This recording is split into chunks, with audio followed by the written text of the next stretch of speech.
Is like 10, 25, 26.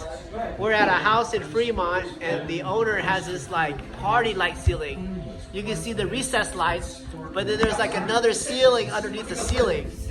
And it's like so cool. I don't know how you build a ceiling underneath the ceiling. A Mexican that can do it for me? Oh man, I'm trying to get a Mexican to copy this Mexican's work. So my handyman is Oscar, and I'm going to show Oscar this video. It was a flat roof? Yeah, before it was where this corner is. What?